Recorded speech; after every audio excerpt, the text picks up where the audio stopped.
Can you tell about your relationship to the 9/11 event? I lost a brother in the Pentagon. He was Colonel David M. Scales, and he was like about 8 months from retiring. He was counting down the years and the months to getting out of the military so he could pursue his music. He was a musician, and it was so we were really excited about the next year because he was going to be out. And when he never got to retire, and it took weeks to find out if he was dead or alive. We kept calling Washington, the hospitals. Of course, anyone that knew him, that we knew, he was stationed at the Pentagon, so he lived real close to the Pentagon.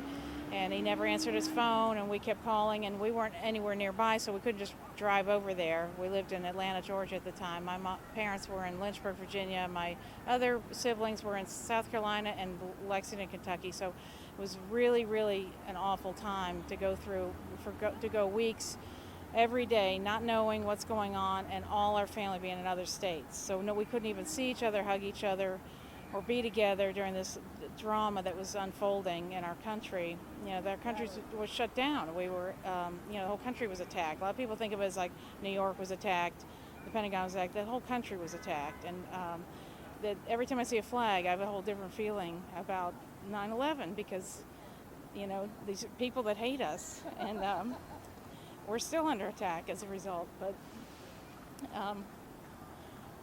it was really tough because when we called the Pentagon about it, they had us send blood samples to the Department of Defense to identify his body. So by that point, we knew he was considered missing at that point.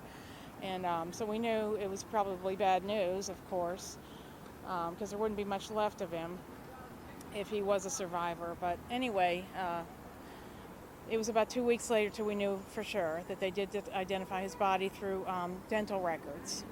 And he is buried at Arlington. It was a month later till they did the ceremonies and the funerals for him. There were 4 funerals in honor of him in Washington, exactly just 1 month later, October 11th, 2010. And we went to all those events, and funeral was put on by the Pentagon, one was put on by the reserves, and one was put on by just the Army themselves. He was a colonel in the Army, and they have since named a building at Fort Belvoir in Virginia, not far from Washington. A building is named after my brother. It's called the Colonel David M. Scales Army Reserve Center. So it's at Fort Belvoir. So we're really proud that his name will live on. This horrible way to die, but I can be at peace about that. He's in heaven with God, and he's doing his music up there, and I know I'll see him again. But his name will live on. There's a plaque of him at that building, and there's also a monument that was built for the Pentagon victims, but one whole side is all about my brother David in Lynchburg, Virginia, right outside of, it's at the American Legion on one of the main highways right outside of Lynchburg.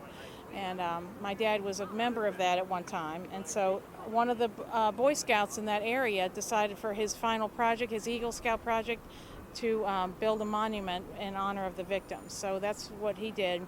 And I think that was finished in like 2006. I can't remember what year.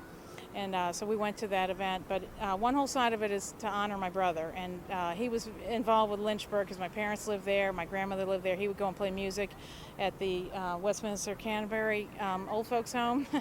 And he would entertain the people there. He was part of a music group in Washington. And there's tons of information about David on a website. You just type in Colonel David M. Scales, Scales, and you'll be amazed at his resume. He was really impressive, but he was such a wonderful guy. He was really funny and silly. He was red-haired, kind of skinny guy. You'd never think of him as some military colonel dude. He was just really a fun, happy person. He'd light up a room. Even when the military, when they did these funerals, I got to hear how his colleagues viewed him, and it was really a whole different side of David that I'd never heard before, because obviously, when you're in the military on that level, you're not allowed to talk about anything that you do all day. So I didn't know him from that side, but he was considered brilliant by all his colleagues. But he was really fun and happy, and they said he would light up a room. He had this beautiful big smile, and he was he was just like had the joy of life. And so we all really miss him. And my mom's at home. She can't be here today. I'm sad. She's 85, but we live now in Wilmington, North Carolina. And we all moved. We tried to get everyone to move to one place after 9/11. So we all live in, we tried to get everyone to move, but haven't gotten everyone. But we've gotten 4 family members to move to one neutral location so that we would have family near each other now. After that, we were determined, determined to never let a family event, a tragedy like this ever happen where we couldn't be together. So that's my story.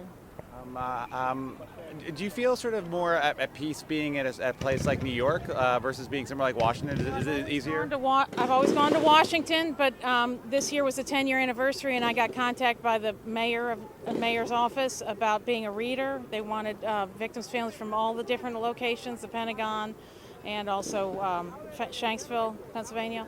So I'm very honored to be a participant up here. I know that just the sadness is more intense up here because so many more people were affected, and they lost 2 enormous buildings, and the world was shut down more so than by the Pentagon being hit. But I still lost a brother, whether they were on a plane or whatever happened. I mean, it's just the whole day was just a nightmare. And I know all these people, all these motorcycles and everything are here in honor of this, and I'm proud to be a part of it as well. And do you feel some kind of kinship with the people that you'll be reading with tomorrow? Yeah, I do. I mean, we only someone that went through that can know the pain that we went through. And whether you're related to that other member, that other family member, or not, you know what they went through. We all were freaking out that day, and it didn't just end that day. It just went on, and we're all still feeling the effects of that. And what do you want to say to people maybe that, it's 10 years has passed and some people who haven't been directly affected maybe have emotionally gone on? What do you want to say to those people? Please don't ever forget, because it was our country that was attacked. It wasn't just individuals, it was our country, and it was a statement by people who hate us. So we have to make a stand and quit being so politically correct about hurting someone's feelings, because they might have full intentions of killing you or killing your family or affecting our country the way they did. They tried to shut down their military, tried to shut down our economic system. I mean, they did have an effect, and we should never forget that.